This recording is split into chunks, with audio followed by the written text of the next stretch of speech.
Mis amados hermanos, soy el hermano Héctor Santibáñez de la Iglesia Cristo Viene de Tlaxcala. Continuando con el estudio de Marcos, el día de hoy vamos a hablar acerca de El reino de Dios viene.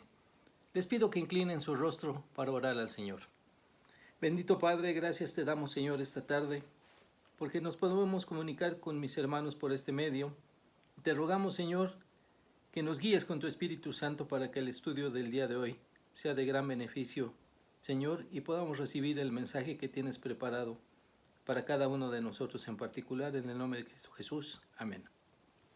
Abramos nuestras Biblias en Marcos capítulo 1 y vamos a leer los versículos del 9 al 20. Dice la palabra del Señor: Aconteció en aquellos días que Jesús vino a Nazaret de Galilea y fue bautizado por Juan en el Jordán. Y luego, cuando subía del agua, vio abrirse los cielos y al Espíritu como paloma que descendía sobre él. Y vino una voz de los cielos que decía: Tú eres mi Hijo amado, en ti tengo complacencia. Y luego el Espíritu le impulsó al desierto, y estuvo allí en el desierto 40 días, y era tentado por Satanás, y estaba con las fieras, y los ángeles le servían. Después que Juan fue encarcelado, Jesús vino a Galilea predicando el evangelio del reino de Dios, diciendo: El tiempo se ha cumplido y el reino de Dios se ha acercado. Arrepentíos y creed en el evangelio. Andando junto al mar de Galilea, vio a Simón y a Andrés su hermano, que echaban la red en el mar, porque eran pescadores. Y les dijo Jesús: Venid en pos de mí, y haré que seáis pescadores de hombres. Y dejando luego sus redes, le siguieron. Pasando de allí un poco más adelante, vio a Jacobo, hijo de Zebedeo, y a Juan su hermano, también ellos en la barca, que remendaban las redes. Y luego los llamó, y dejando a su padre Zebedeo en la barca con los jornaleros, le siguieron. Tú, mi hermano, necesitas leer la Biblia. Tu familia necesita leer la Biblia. Todos deberíamos leer la Biblia. La Biblia es la palabra de Dios. Él nos enseña su voluntad a través de su palabra, y para eso la dejó escrita, para que nosotros la leyéramos. Jesús, el Hijo de Dios, como primer punto vamos a ver. Lo podemos leer en Marcos 1, versículos del 9 al 11. Aconteció en aquellos días que Jesús vino a Nazaret de Galilea y fue bautizado por Juan en el Jordán. Y luego, cuando subía del agua, vio abrirse los cielos y al Espíritu como paloma que descendía sobre él.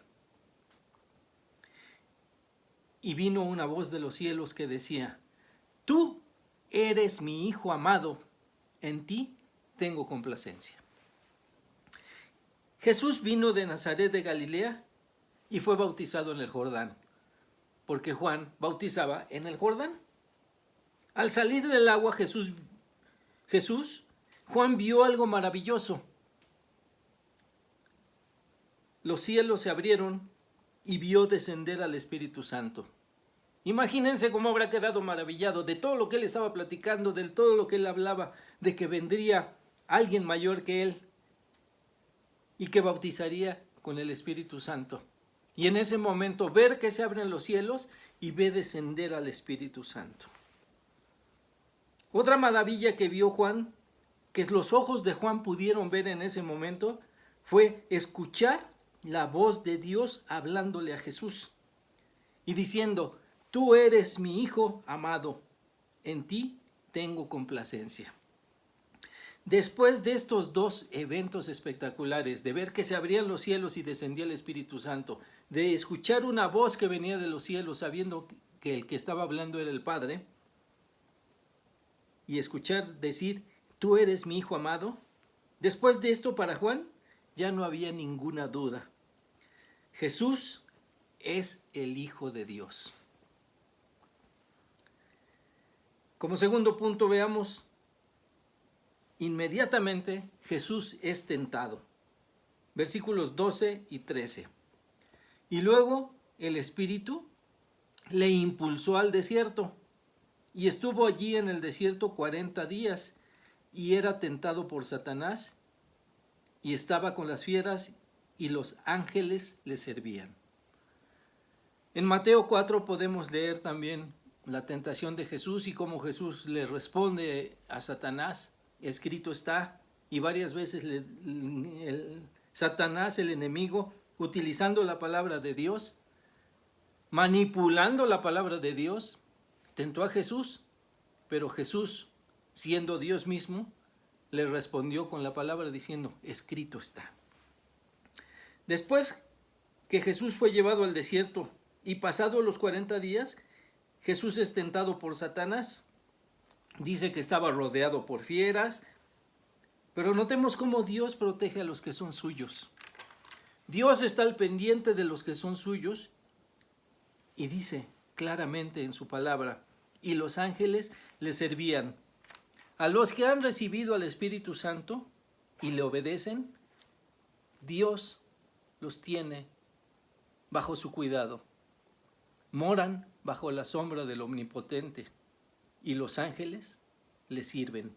Muchas veces, hermano, tú has sido librado del ataque de las fieras, del ataque de los enemigos, del ataque del enemigo de Satanás, por esos ángeles que el Señor manda que te sirvan, aunque tú no te has dado cuenta, pero siempre y cuando tú seas gobernado por el Espíritu Santo y le obedezcas. Punto número 3. Jesús principia su ministerio. Veamos los versículos 14 y 15. Después que Juan fue encarcelado, Jesús vino a Galilea predicando el evangelio del reino de Dios, diciendo, el tiempo se ha cumplido y el reino de Dios se ha acercado. Arrepentíos y creed en el evangelio. El tiempo se ha cumplido y el reino de Dios se ha acercado. Como imperativo, como orden del Señor, nos está diciendo, arrepentíos. Y como segundo punto, creed en el evangelio. Arrepentíos de lo que has venido haciendo mal, arrepentíos de tus pecados, arrepentíos de esa vida desordenada que hemos llevado.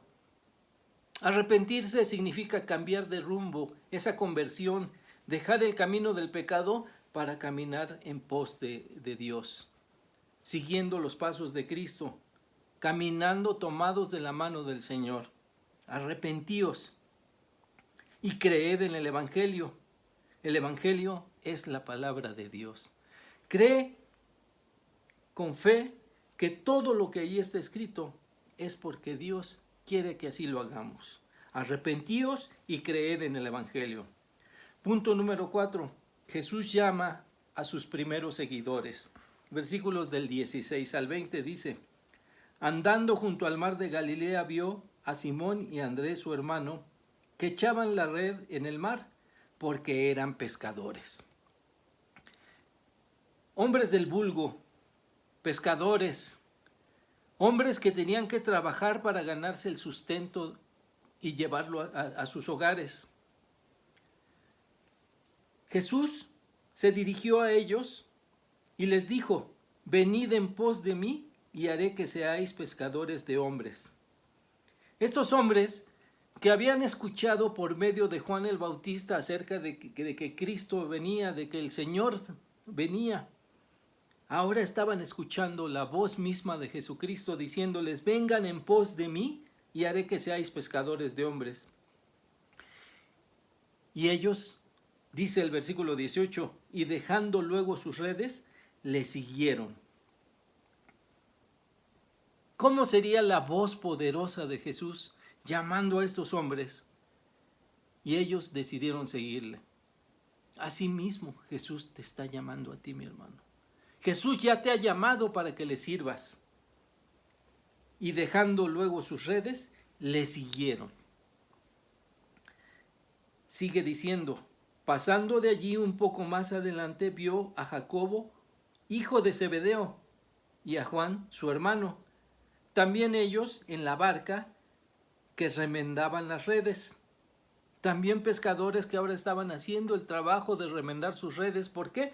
Cada vez que pescaban y tenían una abundante pesca, el peso de la carga de los peces rompía sus redes y ellos tenían que remendar para que estuvieran listas y preparadas para la siguiente pesca. ¿Qué sucedió con ellos? Versículo 20. Y luego los llamó, y dejando a su padre Zebedeo en la barca con los jornaleros, ¿qué dice? Le siguieron. Simón y Andrés eran hermanos. Venid en pos de mí y haré que seáis pescadores de hombres. Dejando sus redes, le siguieron. Más adelante, Jacobo y Juan, que también hermanos, ellos dejaron a su padre Zebedeo en la barca con los jornaleros y le siguieron. La voz del Señor nos está llamando para que le sigamos, para que seamos pescadores de hombres, para que prediquemos el Evangelio, para que llevemos ese mensaje de arrepentimiento y de conversión, para que aquellos que no han escuchado la palabra de Dios la escuchen a través de nosotros, siguiendo a Cristo para servirle. Que Dios te bendiga, mi hermano.